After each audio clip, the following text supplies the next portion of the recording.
Sosok RBS terduga bos besar dalang dibalik korupsi 271 triliun, Harvey Mois kabur ke luar negeri. Dengan ditangkapnya Helena Lim dan Harvey Mois, itu menambah bukti-bukti bahwa kalau ada orang yang kaya banget dan dipamer-pamerin di usia yang belum terlalu tua banget, dan dia ngakunya dari nol lagi, itu hampir pasti duitnya duit nggak jelas tuh. Next, sultan mana lagi nih yang akan ketangkap karena kasus korupsi? Dari mana itu duit? Kita pasti tahu, apapun jabatannya di seluruh Indonesia, di seluruh level pemerintahan itu ada batas gajinya. Berapa nominalnya ada. Berarti kalau dia bisa hidup mewah, hidup segala macam, patut dipertanyakan. Halo pemirsa, kembali lagi bersama saya di YouTube channel Biasa TV.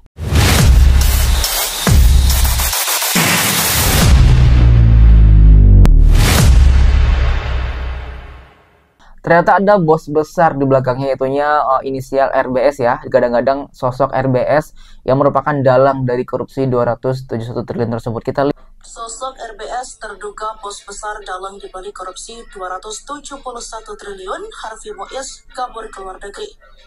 Terjeratnya Harvey Mois dan Helena Lim dalam kasus tindak pidana korupsi boleh dikatakan tidak lepas dari peran masyarakat anti korupsi Indonesia.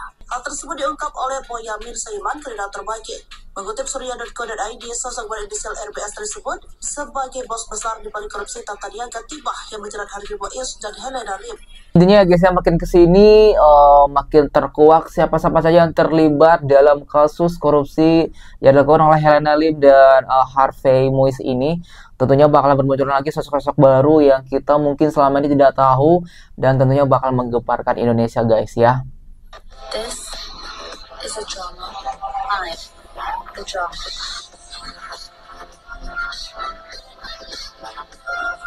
Kita percaya sih nggak mungkin suami dari Sandra Dewi, Harvey Mois ini dan Helena Lim melakukan ini sendiri. Tentunya pasti banyak sekali orang-orang yang terlibat di sana. Di sini bahkan ada caption dari seorang konten kreator pas lihat babak baru kasus Harvey Mois dan Helena Lim. Ternyata mereka berdua cuma hanya kaki tangan saja, dan seluruh aliran uangnya mengalir ke satu nama, yaitu RBS. Gila ya, padahal cuma kaki tangan saja sampai bisa beli PJ. Nah guys ya, jadi makin kesini makin banyak bermunculan berita-berita baru, bahkan muncul lagi sosok atau nama baru yang menyebutkan ternyata ada lagi bos besar dalang di balik korupsi senilai 271 triliun tersebut yang berinisial RBS. Tentunya banyak sekali yang bertanya siapa RBS ini dan bagaimana sosoknya. Dan melihat dari info tersebut, netizen bereaksi, berkomentar mengenai RBS yang merupakan bos dari Harvey tersebut. Kalau benar RBS mengarah ke Robert Bono Susatya ini yang dulu sempat naik namanya gara-gara jet pribadi dipakai Hendra Kurniawan ke rumah almarhum Brigadir Joshua. Jadi netizen terfokus atau tertuju mengarah dugaannya malah ke sosok ini seperti itu. Cuman kita nggak tahu juga ya. Pada ngomongin 02, kenapa sih gue malah kepikiran tuh yang RBS bisa berapa triliun dapatnya kalau Harvey aja 271T. Yang bongkar perkara ini katanya kubu 02 adalah Gibran. Yang paling nyalahin 02 atas kasus ini, please jelasin hubungannya apa. Jadi banyak juga disangkut pautkan dengan 02 ya guys, sedangkan kita belum tahu nih benar atau tidaknya ada hubungan di antara kejadian tersebut dengan entah tuh kubu 01 kah, 02 kah, dan 03. Aku heran ya bang, dengan uang sebanyak itu kok nggak masuk orang terkaya. Masa akhir jabatan Pak Jokowi mulai bersih-bersih ya guys. RBS ini kasta yang beberapa dulu nih. Klunya yang minjemin pesawat ke Hendra Kurniawan saat kasus Sambo bukan? Nah, mulai terkuak tabirnya. Jadi melihat info terbaru mengenai kasus Harvey Mois ini, banyak sekali bermunculan sosok-sosok baru yang tentunya bakalan membuat heboh jagat maya. Next, sultan mana lagi nih yang akan ketangkap karena kasus korupsi? Sebelumnya, Crazy Rich Surabaya ketangkep katanya informasinya diduga menggelapkan emas. Lalu setelahnya ada Crazy Rich Pantai Indah Kapuk Helena Lim, sama diduga juga korupsi. Yang terakhir ini yang selama ini kita puja-puja idolakan, suaminya Sandra Dewi ketangkap juga karena korupsi. Kadang-kadang ya kalau kita lihat memang orang-orang tajir melintir di sosial media ini, kita kayak nggak habis pikir gitu, dapat duitnya semudah apa sih? kok bisa kehidupannya kayak bak dalam dongeng ya kan, bikin pesta pernikahan, rumahnya semewah-mewah yang over gitu kan, terus belikan pesawat untuk anaknya. Ingat kan ya, suaminya Sandra Dewi itu kan dulu ketika anaknya ulang tahun, anaknya dibelikan pesawat. Ya, jadi memang ya guys ya, suami Sandra Dewi pernah menghadiahkan atau kado ulang tahun anaknya sebuah unit jet pribadi gitu. Jadi itu benar-benar menyita perhatian banget ya, karena wow, sekaya itu, sesultan itu, dan benar orang itu terkagum-kagum dengan harta kekayaan yang dimiliki hingga rumah yang mewah seperti itu. Dan juga ini kakak ini juga mengatakan next sultan mana lagi nih yang bakalan ditangkap, karena memang ya guys ya sekarang incarannya dan targetnya itu sudah banyak sekali yang bakalan menjadi target untuk dikuak apakah harta yang dimiliki oleh Crazy Rich tersebut tanpa adanya unsur korupsi. Jadi hati-hati kepada next sultan yang bakalan diperiksa. Awal-awalnya kan kita berpikir wow luar biasa suksesnya ini orang ya kan, ternyata at the end something ya kan.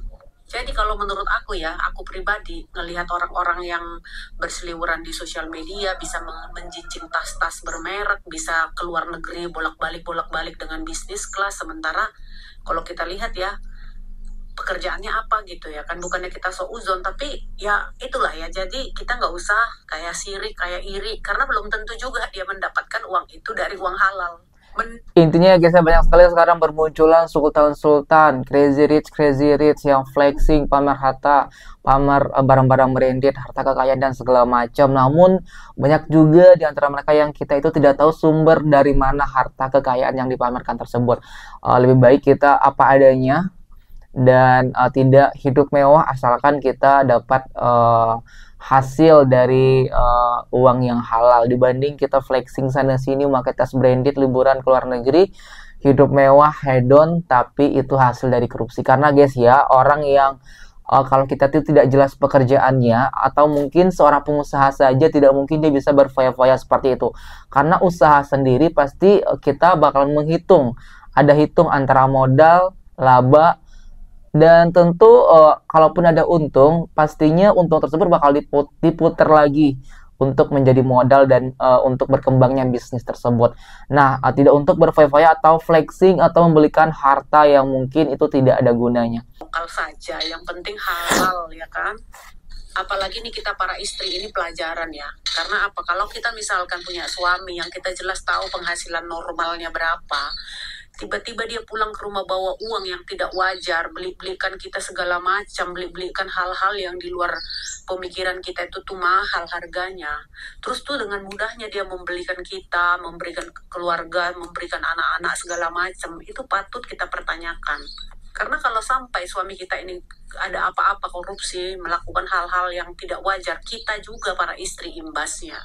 Apalagi di sosial media ini ya, banyak banget yang aku lihat orang-orang yang hanya untuk mendapatkan follower, supaya dapat views, supaya dapat sanjungan dari orang-orang yang menonton dia kasih giveaway. Lumayan gitu kalau giveaway-nya itu cuma harga-harga kecil. Ini ada yang kasih giveaway itu sampai kayak kasih hadiah tas branded, terus ngajak jalan-jalan keliling-keliling untuk liburan. Kayak menurut aku nggak masuk akal. Kenapa? Karena kalau kita orang berbisnis, kita tahu modal kita berapa dan untungnya itu berapa persen sih dari modal kita. Masa iya kita udah hampur-hampurkan ke sana kemari? Karena orang bisnis kan ada hitung-hitungannya. Jadi nggak mungkin gitu segampang itu menghampur-hampurkan uang. Jadi kalian pantau lah, kalau orang yang gampang-gampang banget ngampur-ngampurkan uang, nggak kira-kira, itu pasti uangnya uang dari mana? Uang yang gampang didapat, bukan uang.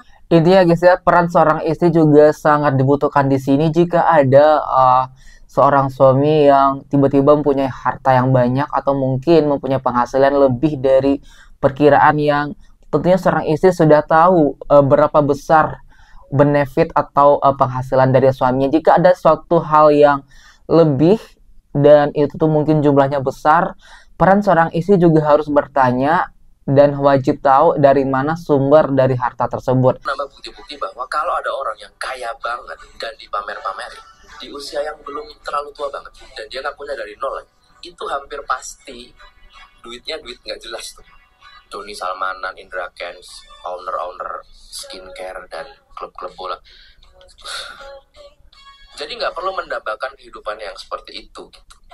Lagian ini beda konteks di luar korupsi. Kalau Raffi Ahmad beneran sekaya itu, dia itu udah nggak perlu kerja lagi seumur hidupnya, itu udah melebihi financial freedom berkali-kali lipat. Tapi nyatanya kemarin dia viral kan, video dia lagi ketiduran di sofa segala macam. Artinya ada pengeluaran yang gede banget, entah itu gaji karyawan, utang, kembali duit investor, apapun nggak tahu, yang mengharuskan dia tuh kerja ekstra keras, bahkan melebihi kita kerja keras. Lu mau hidup begitu? Sih enggak ya. Makanya sebetulnya hidup kita itu nggak seburuk itu, if you think about it. Syukurin aja. Intinya bersyukur dengan hidup apa adanya yang sudah kita jalani sekarang ya. Cukupin aja, banyak bersyukur. Dan kalaupun kita dapat rezeki lebih, itu mungkin bonus buat kita. Tapi kalau kita tidak bisa mendapatkan itu dengan uang yang halal, terus malah melakukan korupsi, itu suatu hal yang tidak dibenarkan ya guys ya. Karena bakalan ketangkap, bakalan ketahuan. Siapapun, sepintar apapun kalian menyembunyikan sesuatu, pasti bakalan ketangkap. Jadi ini sekarang targetnya Crazy Rich, Sultan, owner nih yang suka pamer, flexing. Mulai dari sekarang cobalah kalian itu lebih bersyukur dan tahan-tahan lagi untuk pamer dan flexingnya. Karena kita nggak tahu ya guys ya. Ditangkapnya Helena Lim dan Harvey Muiz, itu menambah Dengan viralnya kasus Helena Lim dan Harvey yang baru ditangkap, tentunya ini bisa jadi pelajaran buat kita semua. Semoga kedepannya tidak ada lagi yang namanya korupsi dan kita bisa merasakan Indonesia maju, Indonesia bersih tanpa adanya korupsi. Semoga Bapak Prabowo nanti sama Gibran kalau sudah resmi dilantik bisa menjadikan Indonesia ini lebih bersih, maju dan menjadi Indonesia emas tentunya. Oke. Sebelum gua menutup video ini, bagaimana tanggapan kalian tentang viralnya kasus Harvey Muiz, Helena Lim yang juga sudah ditangkap, ternyata punya bos dan sosok baru bermunculan lagi nih. Siapakah dia? Tentunya kalian penasaran kan? Untuk itu ikutin terus channel ini, jangan lupa di like, komen, dan subscribe, dan sampai jumpa.